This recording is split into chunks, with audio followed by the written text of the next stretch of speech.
Olá, amigos do Nocaute. Vamos falar um pouco de cinema nessa pandemia que continua, que está cada vez mais intensa, pelo jeito nós vamos ficar muito tempo nessa lenga-lenga, mas a vida continua, a gente precisa um pouco de sossego, de diversão às vezes, então vamos ver o que nós temos essa semana que está bem legal. A semana passada eu admito que estava muito perturbado com a questão da Cinemateca, acho que eu nem dei o destaque que merecia o filme do Hong Sang-soo, que é o Rio, o Hotel às Margens do Rio, né, que é um filme belíssimo, que é do streaming do Belas Artes. A novidade primeira que eu queria destacar é os novos filmes do Rogério Sganzella e família, porque lá está o primeiro filme da Helene Ney, o primeiro filme não, a continuação do Bandido da Luz Vermelha, que ela herdou, não é, do Rogério, herdou e fez a sua maneira, mas depois desse filme que vai se afirmar mesmo a personalidade de uma excelente cineasta, que é Helena Inês. Vai ter o Desmonte do Monte da Sinai, que é a estreia da Sinai Sganzella, a outra filha do Rogério, menos conhecida, porque ela mexia com música prioritariamente, e agora mexe com produção também, e fez esse belíssimo documentário sobre o desmonte do monte lá no Rio de Janeiro, do monte cujo o nome não me lembro de onde fica hoje aquele museu do futuro horroroso que fizeram lá, né? Perto do cais, né? Ali ao lado do cais do Porto e tal. Mas tem outros filmes do Rogério que não estavam lá, como O Perigo Negro, que é sobre um futebolista negro, que é uma adaptação. Esse é um episódio de um filme que devia ser As Oswaldianas, era um filme coletivo, tinha 4 ou 5 episódios, eu já não me lembro bem, e que nunca foi concluído, né? Então é um filme praticamente inédito que vale a pena ver, entre outros do Rogério. Não vou dizer que são as obras completas, mas uma vasta parte da obra dele está lá, junto com a do Babenco, junto com outros filmes de outros cineastas que vale a pena ver, né? O segundo destaque é para um ciclo que o Espaço Itaú de Cinema está promovendo, um ciclo de pré-estreias, né? O Espaço Itaú, ao contrário do Belas Artes, não entrou no lance de streaming. Ele não quer lançar filmes em streaming, nada. São filmes que estão sendo lançados no site. Você bota lá Espaço Itaú de Cinema, vai aparecer o site e aí vai ter toda a programação. Os filmes começam no dia 19 e terminam no dia 28 de junho, né?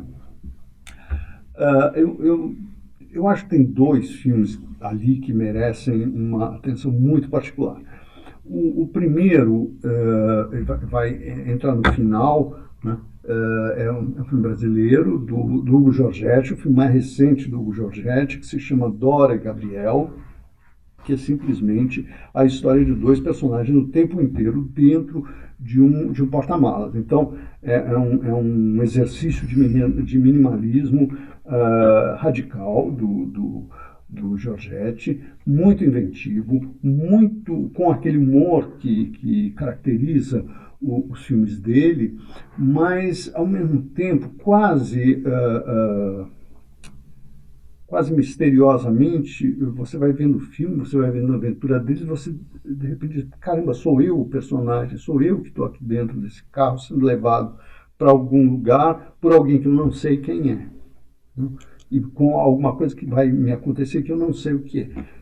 Mais ou menos não, bem mais do que menos, a situação do Brasil, de alguma maneira, está representada aí. A situação dos homens, de um modo geral, talvez, mas aqui, muito claramente, acho que a gente está diante de uma situação de extracampo, né? Aquilo que a gente não vê, né? Que não está em campo, é que nos dirige, nos governa e de uma maneira extremamente hostil, como se nós fôssemos sequestrados, mais ou menos, né?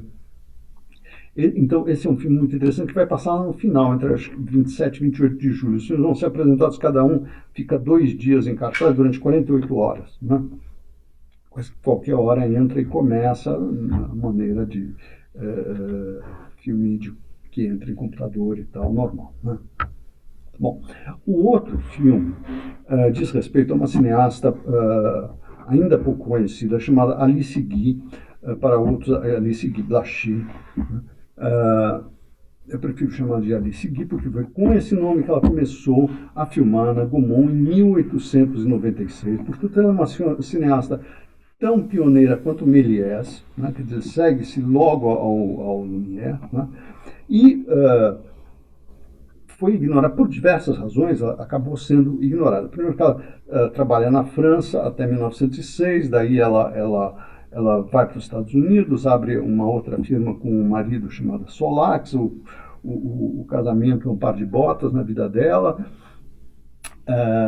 e o estúdio acaba pegando fogo, enfim, tem uma série de coisas. O fato é que houve um momento que não sabia quais eram os filmes dela, que filmes eram dela, né? Havia filmes dela creditados ao Louis Feuillade, que é um grande cineasta, mas que era na época discípulo dela, né? Era um meio assistente dela. Né? Então, o documentário Alice Guy Blaché, História de uma cineasta desconhecida, alguma coisa assim, é importante, claro, existe aí uma questão de pioneirismo feminino que é defendido pelas mulheres com razão, né? Porque as mulheres tiveram uma presença forte no cinema mudo até 1920, quando foram jogadas para escanteio, inclusive ela. Mas ela me parece que a importância dela vai além, e essa também me parece uma razão dela ter sido quase ostensivamente ignorada praticamente pela totalidade dos historiadores.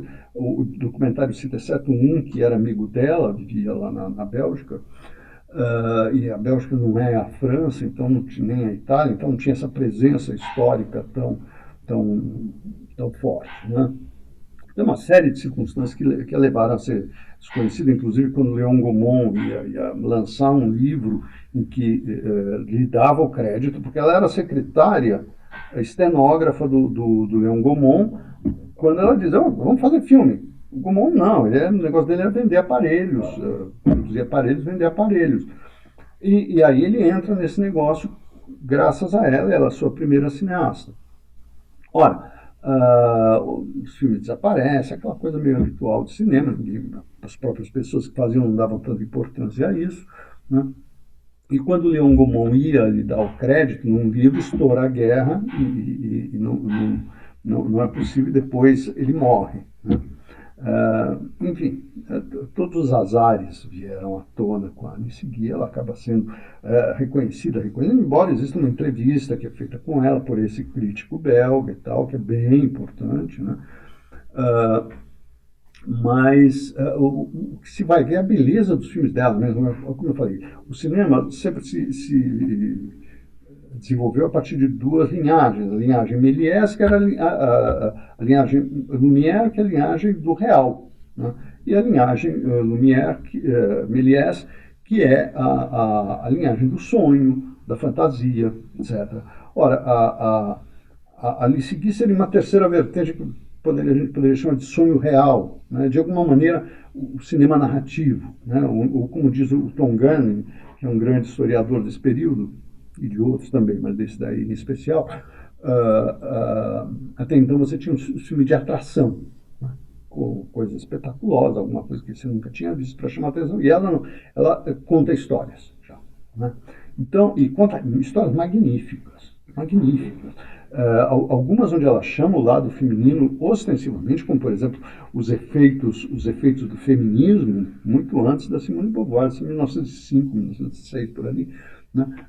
Onde aí é muito bem humorado, aparecem as mulheres fazendo serviços masculinos e os homens lá passando roupa, cuidando de criança, dando mamadeira, enfim, essas coisas, né? Então, ela chama muita atenção em vários filmes para esse lado feminino, mas não só, né? Não só. Tem, por exemplo, que eu acho muito bom, talvez dos melhores filmes dela, a história de um rapaz que está envolvido na Comuna de Paris, né? Está para ser fuzilado, ele está lá de braços, ele pede licença para alguém, né? Não me lembro mais se é por acaso que ele caiu nessa história ou não. Ele pede licença e vai até a casa dele, que é ali perto, encontra a mãe, né? Beija a mãe, tal, se despede e ele volta para lá para ser fuzilado, né? É muito sensível o olhar dela, é muito sensível e muito talentoso. A gente sente o talento assim, todo o cuidado, o quadro bem composto e tal, a gente sente o tempo todo, né? Bom, tem um terceiro. Então, o filme da Alice Guy se passa no primeiro fim de semana, portanto, dias 19 e 20 de junho, tá certo? Bom, e eu queria, então, chamar a atenção para o terceiro destaque, digamos, da semana, que é o filme do Spike Lee, que está no Netflix, né? Entrou na Netflix. E que me parece um filme muito interessante, muito denso, muito dolorido do Spike Lee. O Spike Lee fala de 4 veteranos do Vietnã que voltam ao Vietnã, não à maneira do Rambo, né, para reganhar uma guerra perdida, mas para encontrar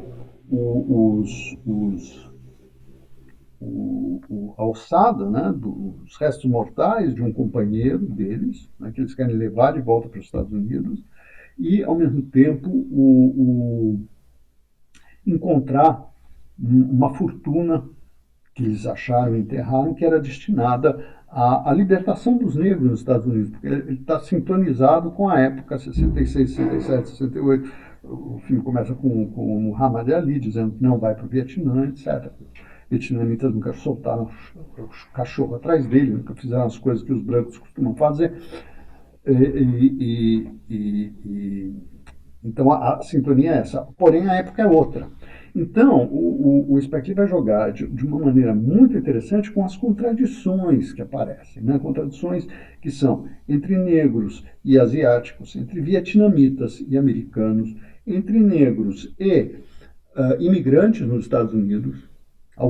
Entendeu? Porque não são todos eles, não é um grupo mais uno como foi no passado. Cada um desenvolveu suas ideias. Tem um que é eleitor do Trump, etc., que é arquirracista, essas coisas, né?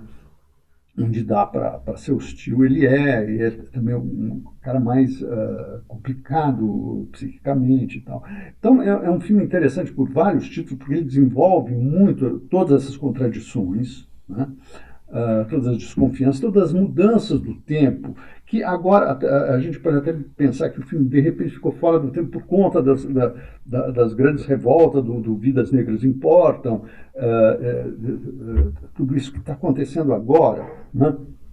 Enquanto que o filme se desenvolve mesmo nas contradições intranegros, como o Spike Lee várias vezes desenvolveu, diga-se de passagem, né? Sem abrandar os problemas que existem entre negros e brancos, né? Muito pelo contrário, né? Mas chamando a atenção para essas questões, né? Bom, então, talvez possa dizer que é uma solução, que é a revelação do que acontece com um companheiro deles, me parece fraca, mas é muito pouco num filme. Tem essa maneira meio áspera, meio rude do Spike Lee de filmar, como se ele dissesse, olha, não tô aí para Hollywood, não vou seguir esse modelo, ele que já seguiu até em um filme logo depois das Torres Gêmeas e tal, fez um filme bem americano, mas aqui não, aqui é um filme onde todas essas angústias, essas contradições da vida do negro americano aparecem claramente, né? Então é um filme importante também, que eu acho que merece um destaque da semana. Então, por hoje era isso. Eu agradeço a paciência de vocês e até a próxima.